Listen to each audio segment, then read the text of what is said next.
good evening, everyone. Welcome to WPS podcast. My name is Dr. McDaniel. I am a PGY1 psychiatrist in training here at Howard University in DC. I'm from originally East Orange, New Jersey. And just a little bit about myself for fun. I like to, when I do have time off, of course, I like to go to the gym, and I'm a big fan of basketball, so I watch a lot of basketball. Big time Celtics fan, so go Celtics.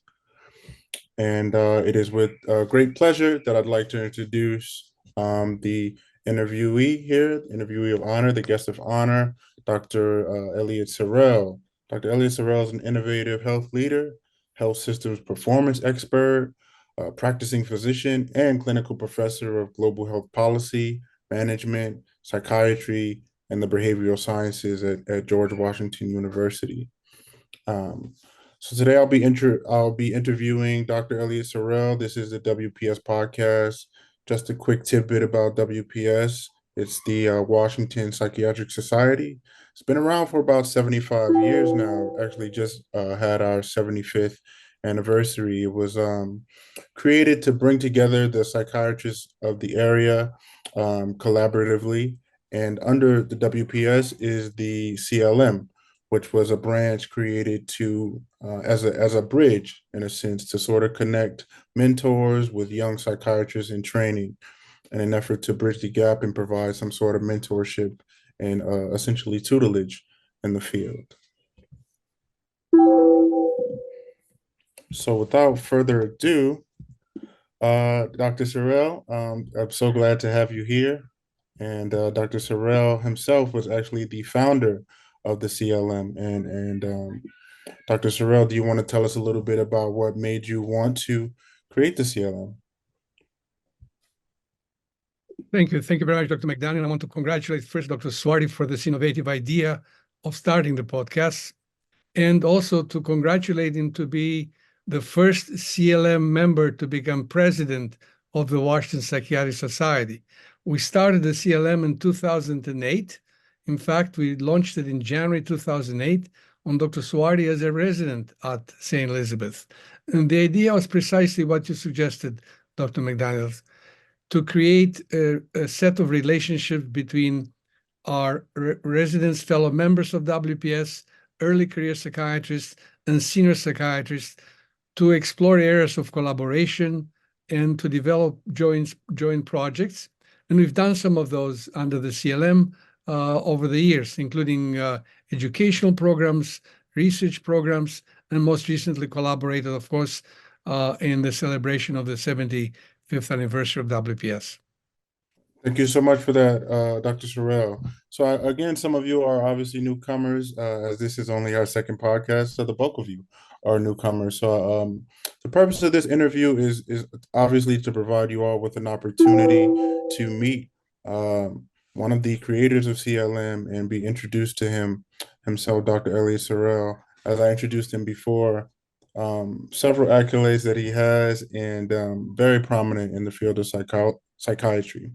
So, Dr. SOREL, I'm glad to have you here, and I'm wondering, before we get started with your accolades and several accomplishments, I'm wondering if you'd be willing to tell us a little bit about your background, where you're originally from, what college you went to, and even what sparked your interest in psychiatry. Sure, glad to. Thank you for the opportunity to do so. I did my, first of all, I was born in Romania, and my first 10 years in America were in New York. I did my medical school in New York, and then did my psychiatric training at Yale. And my very first job after finishing my psychiatric training at Yale was to develop a mental health clinic within a family health center. And that formative postgraduate experience, postgraduate experience after Yale was really formative in the path that I have taken in my career, having done so work in the West Indies. This job was in the U.S. Virgin Islands.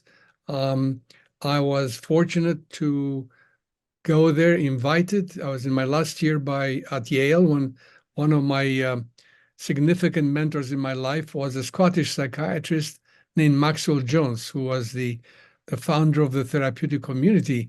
And he told me that he got a terrific grant from New York State to be involved in develop services in the Virgin Islands. Would I join him? And my then girlfriend, and then who became my wife, said, let's go, let's go. So we made first a visit, and then we decided indeed to go. And it was really a wonderful formative experience. And I took that opportunity with gusto. So every day that I was there, I was thinking how I could make this a better place. And 6 weeks into it, unannounced, arrived the governors of the Virgin Islands, accompanied by the health minister and a few other doctors. And after touring the facilities, Governor King looks at me and says, Dr. SOREL, is there anything I can do to help you? Oh. I was ready. I said, yes, sir. 1, 2, 3, 4, 5, 6. He looks at me and says, Dr. SOREL, you may not get all of those, but you have to do one more thing. You will have to convince our parliament that what you are proposing would be good for our people. That was a wonderful formative experience for me. This was the first time that I learned something I did not learn in my residence at Yale, namely the interface between medicine and policy making, decision making at a political level. That lesson has stayed with me and has been projected throughout my career in everything I've done since at the interface between psychiatry, medicine, and public health and health policy. So, in fact, he was right. I did not get everything, but I got most everything what I requested. Yeah, I can imagine that to be an awesome experience. I can only anticipate my first job after residency, being able to go to the Virgin Islands. It does sound like you had to do a lot of hard work, and I'm glad that you got an opportunity to do that. It sounds like it was a very formative time in your career for sure. And so I have to say that I actually knew about that first job that you have. I've done my research on you, Dr. SOREL. I've been reading about you for some time now. And in my research, obviously, as I said before, I found a lot of information on all your accolades, all your awards, all the things you've done, both for psychiatry and the community at large. But I was surprised, very, very surprised. I actually came across an interesting picture of you. And if it's all right with you, if it's not too invasive, I'd mind sharing that picture with some of our viewers. Is that okay? It's okay. All right. So give me a Now second. I'll have to say something afterwards, after your show. Okay. Let me share my screen really quickly. So here you can see this picture of a young Dr. SOREL off to the left, or some of you it might be to the right over here with the very luxurious afro, I might add. I'm almost envious. As you can see, I'm not as fortunate to grow such hair at this time in my life. But tell us a little bit about this picture, if you will, Dr. SOREL. Sure. This was the day I was referring to, the day when the governor, the gentleman in white hair in the middle, front row in the dark suit, right? That's him, Dr. Cyril E. King, arrived unannounced and toured the facility and then asked me what he can do for me. And I told him, and he coached me what I need to do. And I wanted to add one more thing that I learned, a very important thing that I learned that became really a kind of a guiding principle. Remember what I mentioned, this mental health clinic was in the context of a family health center. So from the very beginning, right after finishing my training, I was keenly aware of the need to integrate mental health in a project of total health. So we work very closely, not only with our colleagues from the rest of the medical center, but also with the public health nurses, the public health workers.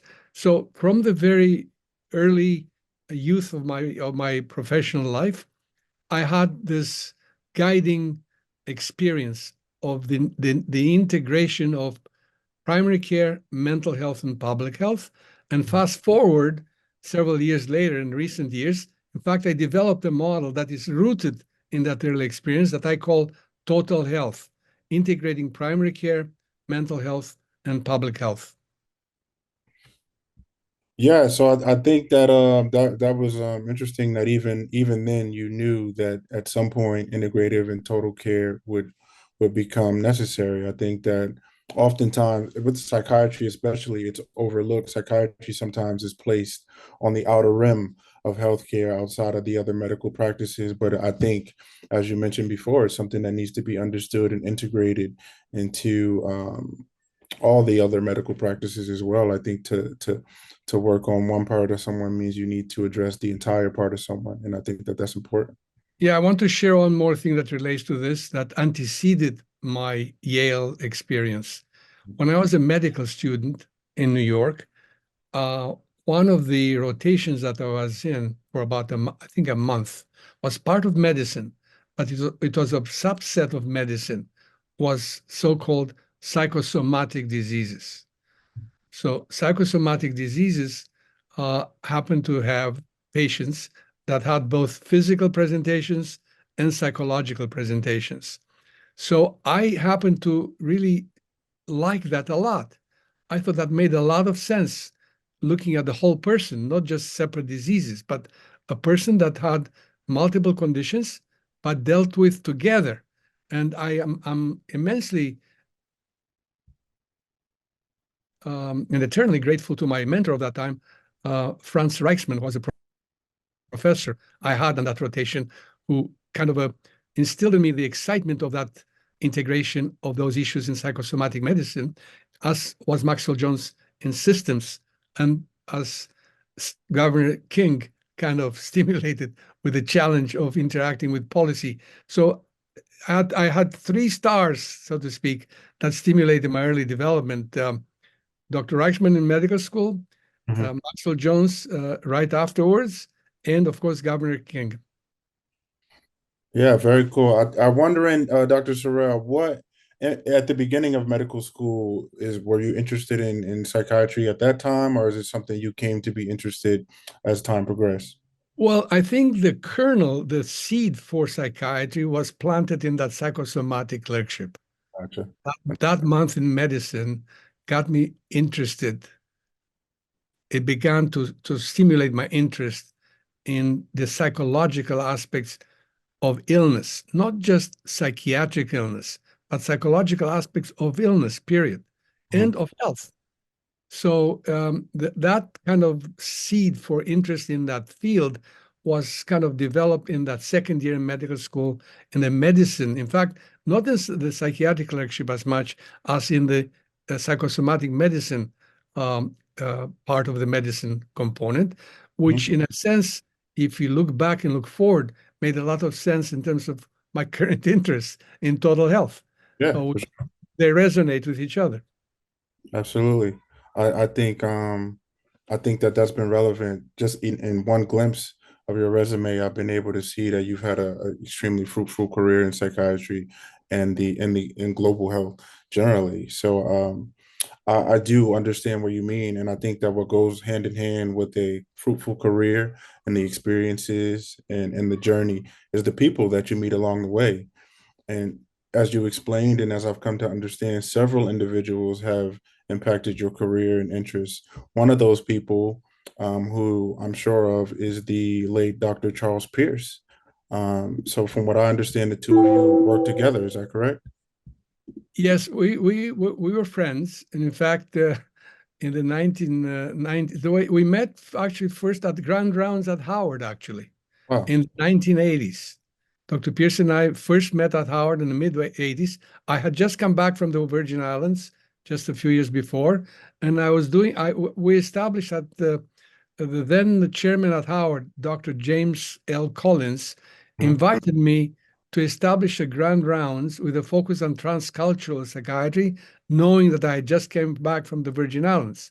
And it was at Howard that Dr. Pierce and I met in the mid 1980s during Wow. the chairmanship of Dr. Collins and remained friends ever since.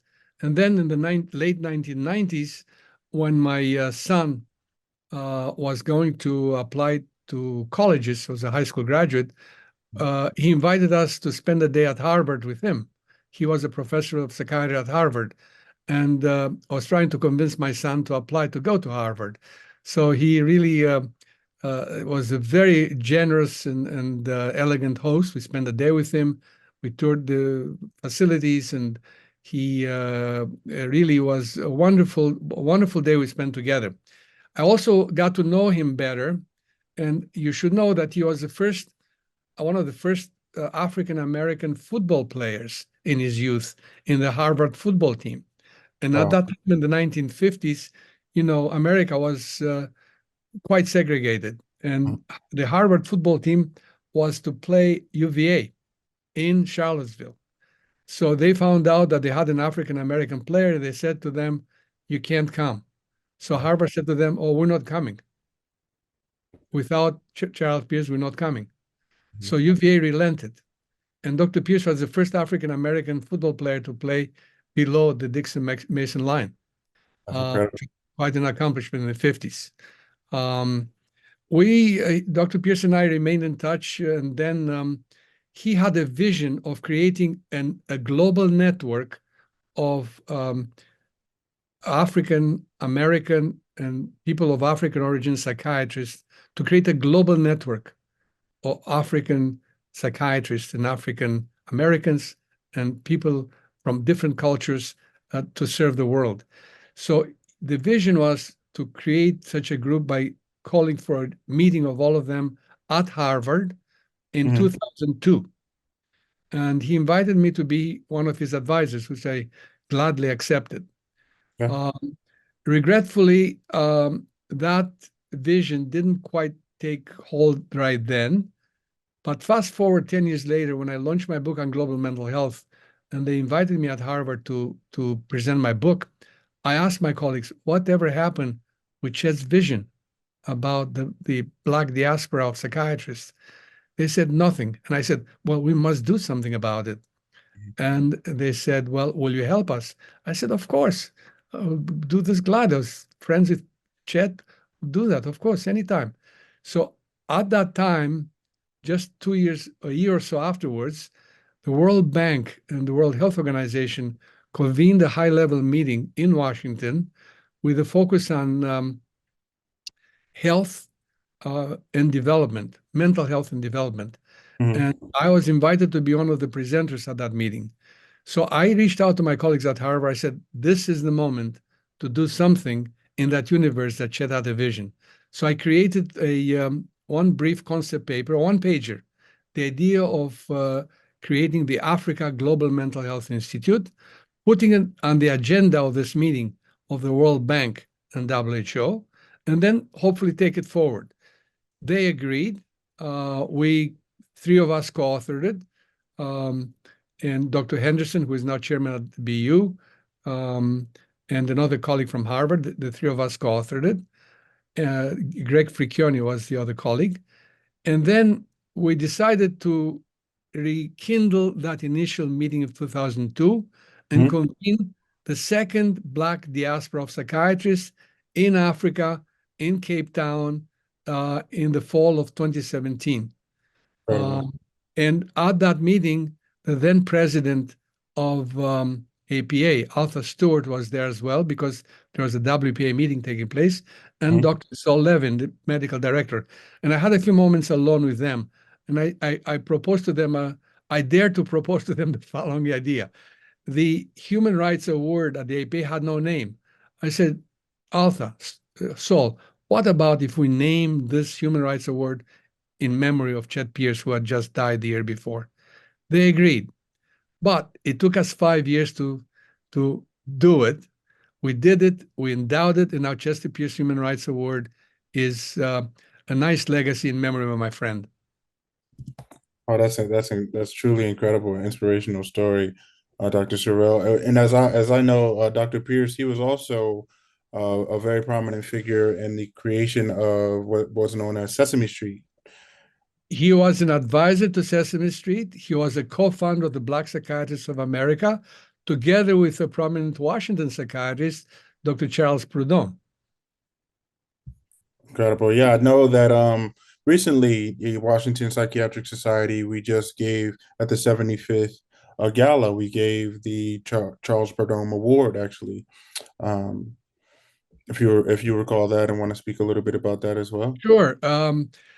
I came across the work of Dr. Charles Prudhomme as I was doing research for the Chester Pierce Human Rights Award endowment. In the process of trying to raise funds for it, I did some research to find out who else worked with Dr. Pierce and Mhm. came across Dr. Prudhomme, who really had not been properly recognized. He challenged the APA in 1954 on the issue before the Supreme Court of Brown versus the Board of Education. He said to the APA should join as a friend of the court, an amicus curiae, to advocate in favor of stopping this discrimination. And APA turned him down, 1954. APA said, we're a scientific professional organization. We don't get into policy and advocacy. Well, now in the 21st century, policy and Yeah. advocacy is part of the mission of the APA and is part of the mission of WPS.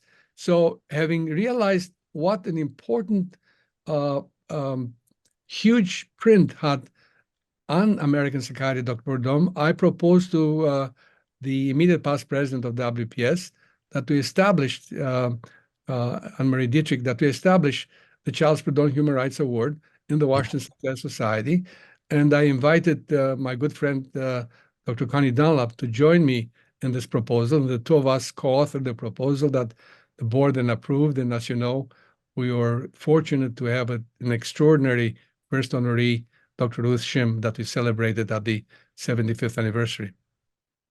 Yeah, the WPS gala was awesome. I wish I'm sure some people here were actually in attendance, and I look forward to the one that we have next year. I'm sure it'll be even bigger and even better. I think it'll be a great time.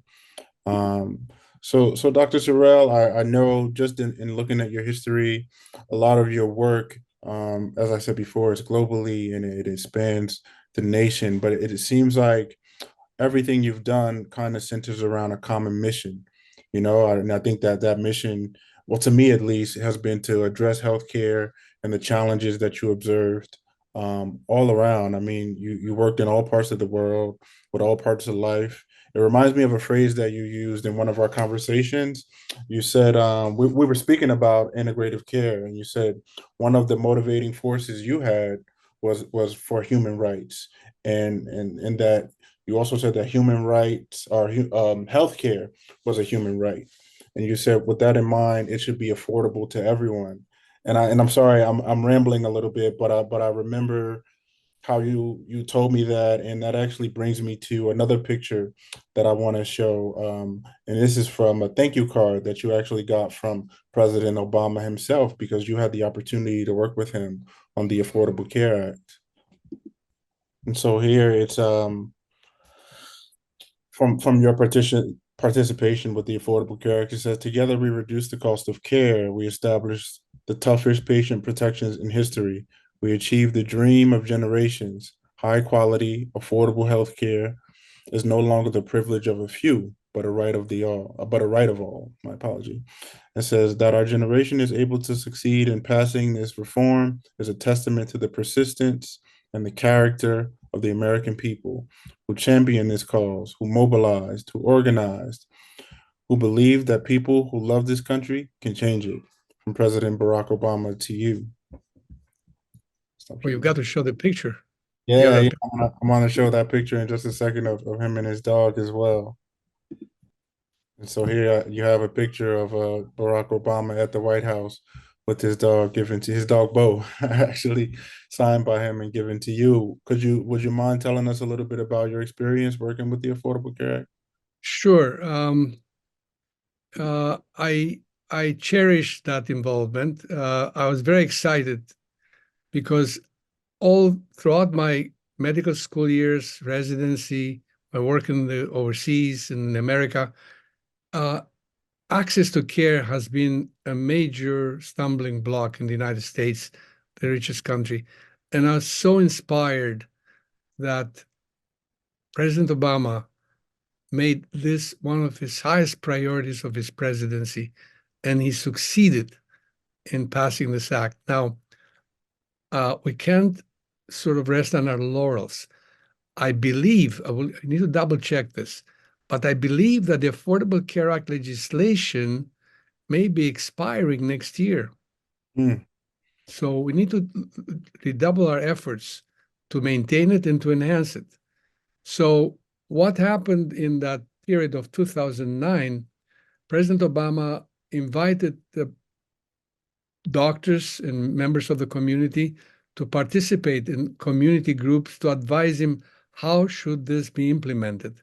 And I was privileged to be invited to one of these groups that I participated in and provided our feedback to the president and his team. And they accepted most of the things of what we recommended. And inspired by that act and challenged by the things that followed, within a year or two, there were already rumblings of destroying it in Congress. So concerned about that, I organized a symposium on the Affordable Care Act Mhm. at the Cosmos Club with the president of the National Academy of Medicine, with Dr. David Satcher, the former Surgeon General, and a few other people. And we created a document to showcase the importance of maintaining the Affordable Care Act. But as we anticipated, a lawsuit was started that ended up before the Supreme Court, trying in 2015, trying to abolish the Affordable Care Act.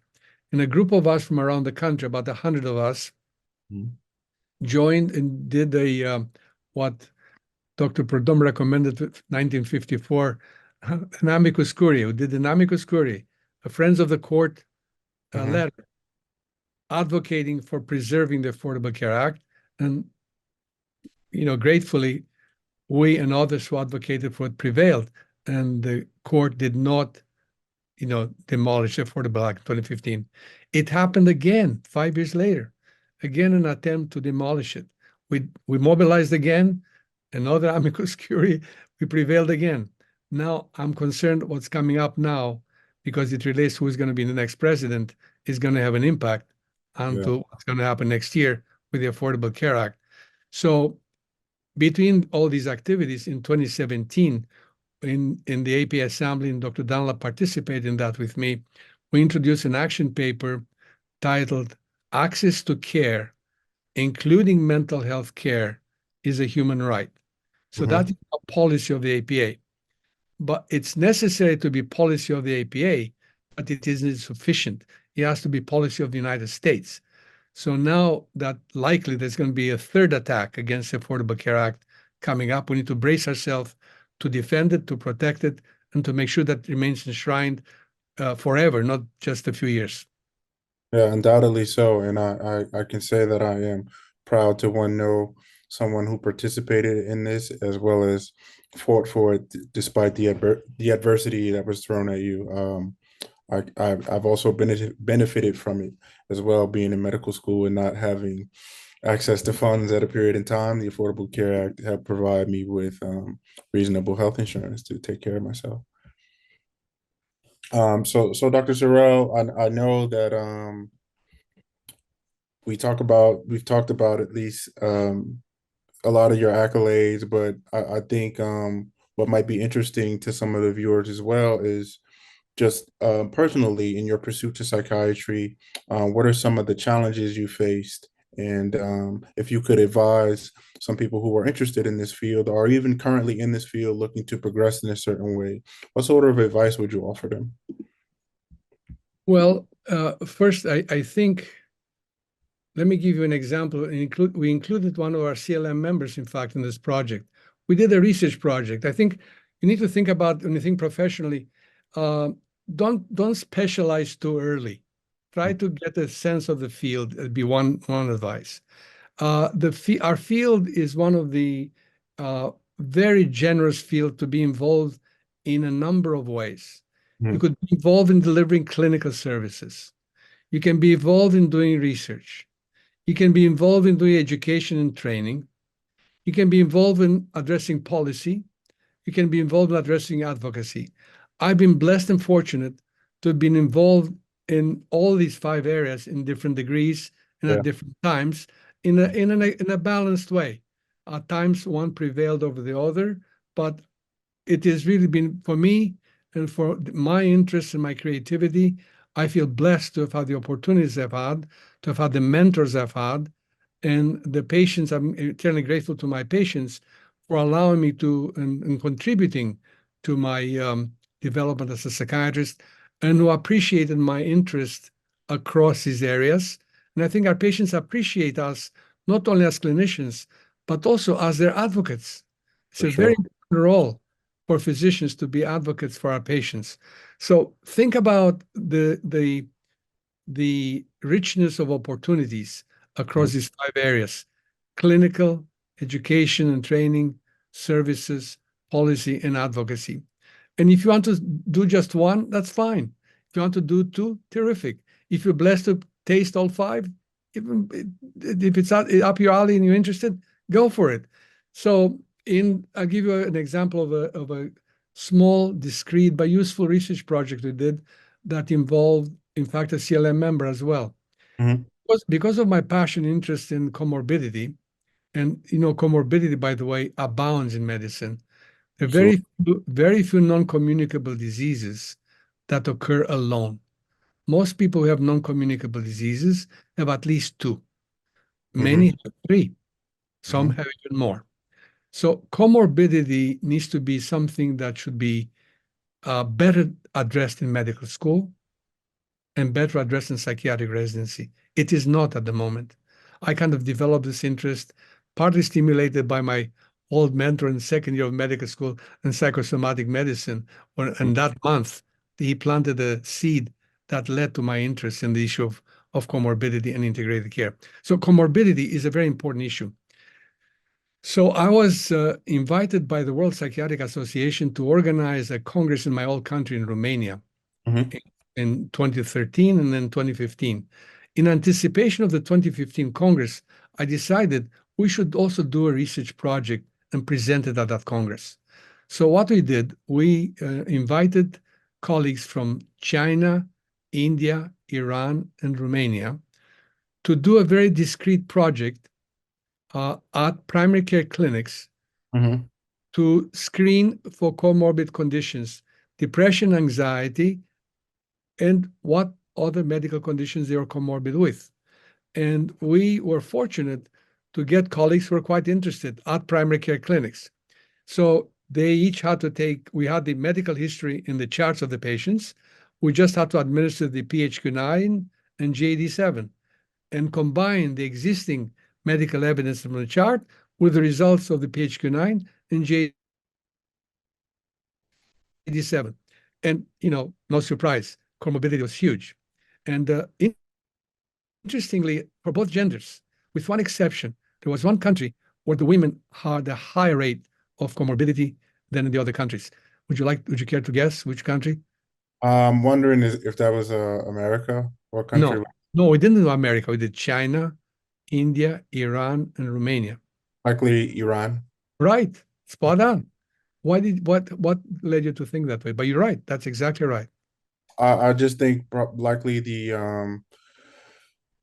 conditions. I think that in a place like Iran is probably a more rigid society in terms of how females are allowed to represent themselves and that sort of thing. I could see how that would impact mental health and that sort of thing, and then Right. probably more as well. Yeah. Well, you're right. We did not analyze why, but that was the data. So now we would like to, we're beginning to explore doing a similar project on a larger scale and maybe doing it in the Americas, in our hemisphere. And if you want to participate, we'll keep you involved. Yeah, yeah, I think that that's something I would love to participate in because I'm even wondering now, hearing you talk, I'm thinking about what comorbidities are probably most prevalent alongside depression. What other illnesses may exist? Right. Well, you may think of doing something perhaps even at Howard with the Yeah, family medicine department. yeah, I've begun to notice even in my short time here that people come in with a whole host of things. No assessment and plan has only one diagnosis, as we come from time to time to see. It's always easily five or more, and depression never sits alone. Right. Often. that impacts people's ability to take care of themselves, which I could also see as a cascade effect. Okay, so Dr. Sorrell, we've had a great chat here about you, about some of the things you've done, about your interests as well. I'd love to use this time as an opportunity for you to tell me a little bit about what's coming next for WPS. What are you anticipating, as well as CLM, obviously? What do you see on the horizon in the next year or so? Some projects that you may be looking forward to or anything like that? Well, first of all, I want to reiterate my congratulations to Dr. Suardi. It gives me great pleasure that one of the first members of the CLM is now the president of WPS.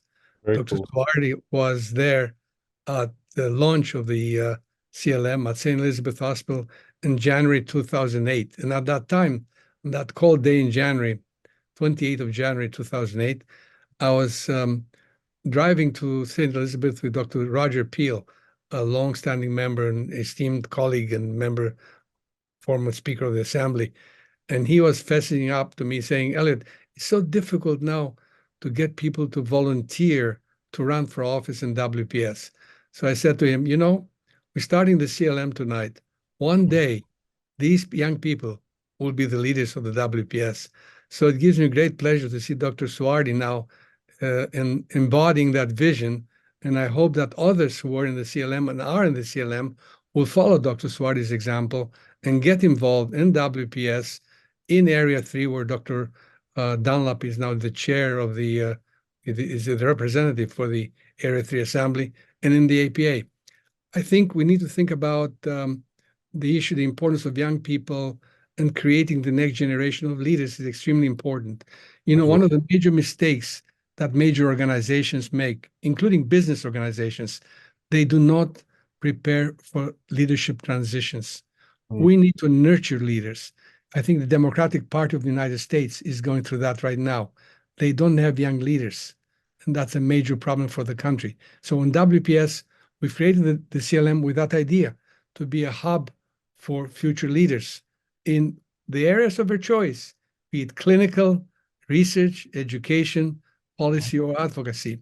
And we appreciate you, Dr. McDaniel. I remember I was very pleased to hear last year you were enthusiastic about joining the CLM and participating, and delighted to do this program with you this evening, and would like to engage with you and your colleagues with ideas of what would you like us to do in the coming year.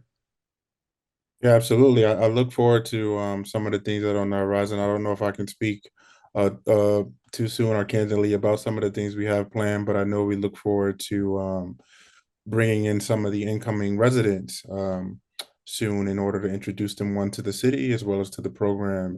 So I'm looking forward to that this summer. I'm glad you mentioned the city. We are truly blessed to be in Washington, D.C. I love the city.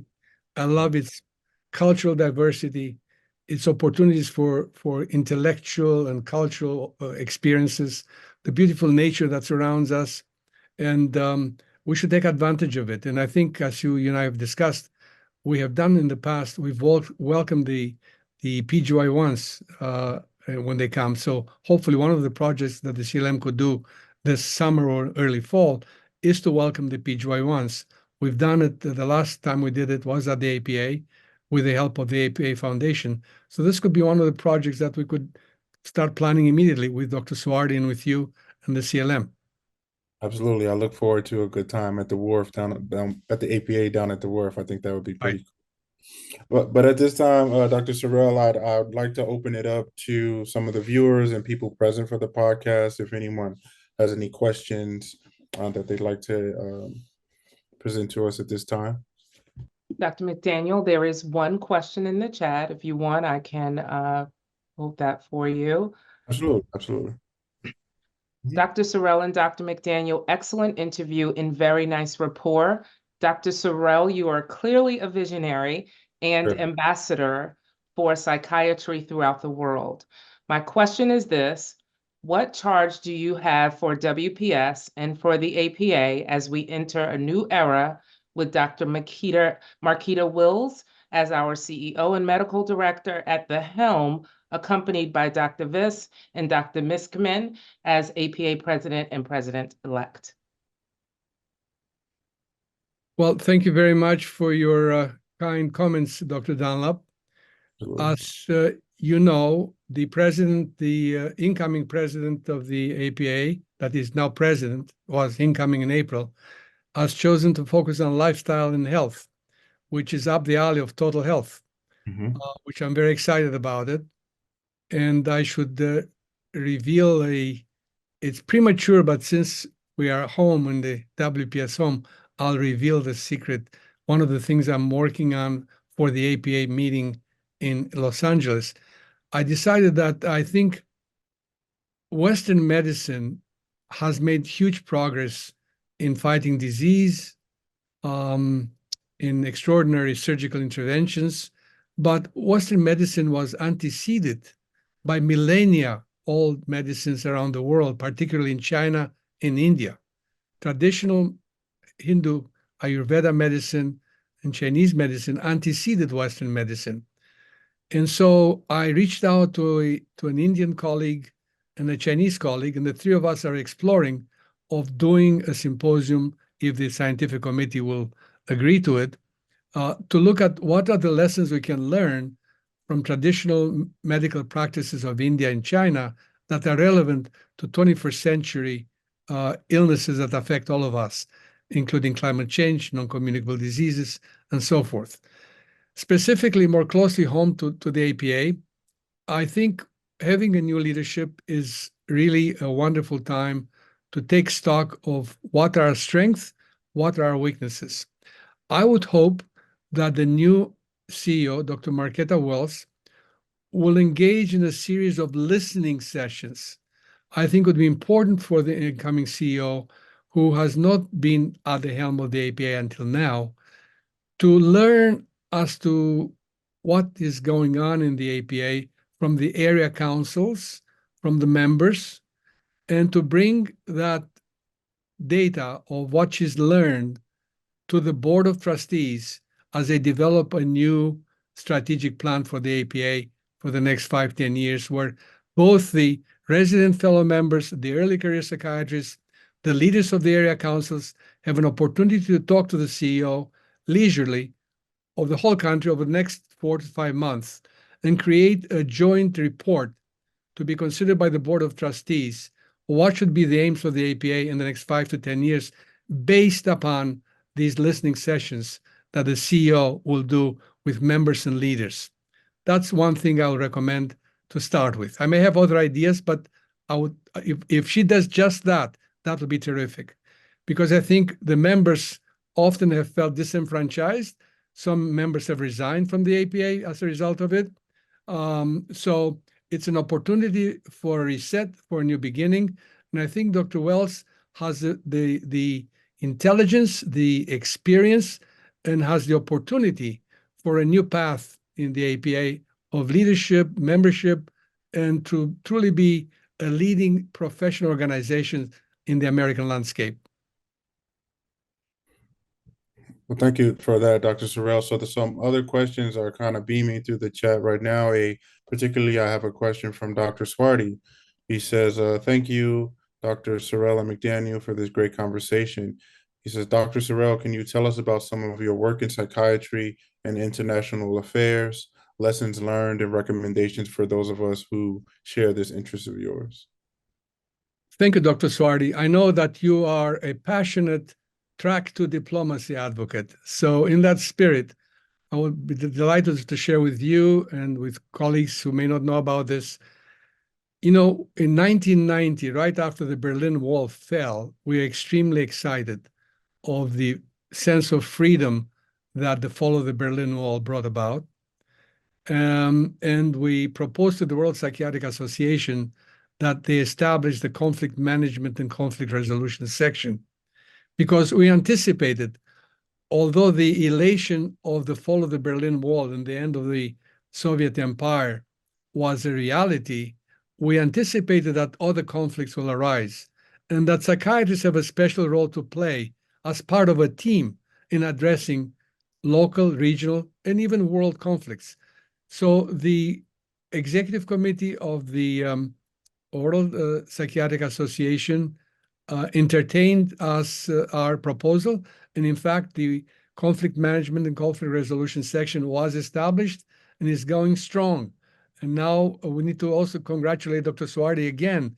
He's now the co-chair, in fact, of that section of the World Psychiatric Association. And we hope, Dr. Soardi, that through your leadership of that section, together with the Leadership Council, psychiatry will play an important role. Now, additionally, with the war in Ukraine and the war in Gaza, there have been a lot of heated discussion in the APA about the involvement of psychiatrists in assisting with the resolution of these conflicts in a timely manner. Of course, we are not the policy makers, we are not the decision makers. And one of our colleagues in New York, Dr. Gary Belkin, suggested that we established a new caucus in the APA, namely the Caucus on Peace, Conflict, and Psychiatry.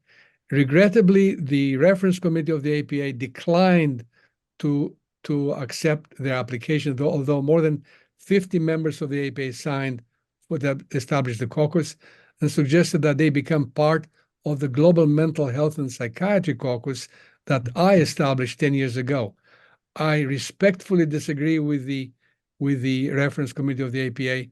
I think peace, conflict, and psychiatry deserves and needs to be a separate caucus and not be an appendix to the Global Mental Health and Psychiatry Caucus. And by the way, I also like to, in this context, to congratulate Dr. Ron Bailey, who's done a terrific job in leading the Global Mental Health and Psychiatry Caucus during these very turbulent and acrimonious times.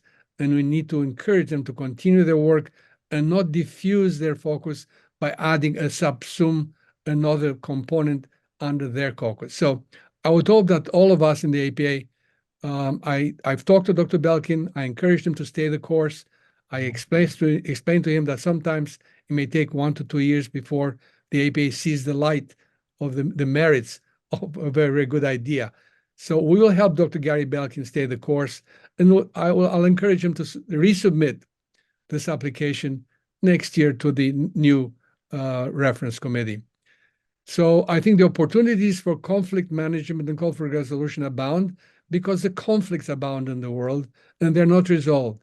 And many of them, in fact, have significant psychological components to them. And we as psychiatrists, not alone, but as part of teams, have a great deal to offer to help to bring them to resolution. Thank you for the question, Dr. Soardi. Yeah, and thank you for that answer. If it's all right with you, Dr. Sorel, I would just like to ask one more question from the chat that we have here. It says, thank you again, Eliot and Dr. McDaniel, or Dr. Sorel, for an excellent review and brief summary of your career. It says, how would you advise early psychiatrists to become more involved in forensic practices, especially in the jails or prison systems? Get in touch with Dr. Soardi. He's an expert. That's perfect. That's a perfect segue. Dr. Soardi, we look forward to the opportunity for interviewing you as well and being able to answer this question extensively about how to get involved with forensic practices. I'd like to take this time to thank you all for coming to the WPS podcast. Thank you for your time, Dr. Sorel, and your candidness, as well as your vulnerability with us and sharing your career as well. Dr. Patterson is also here as well. Please contact also Dr. Patterson as well as Dr. Soardi if you're interested in forensic psychiatry. Yes, absolutely.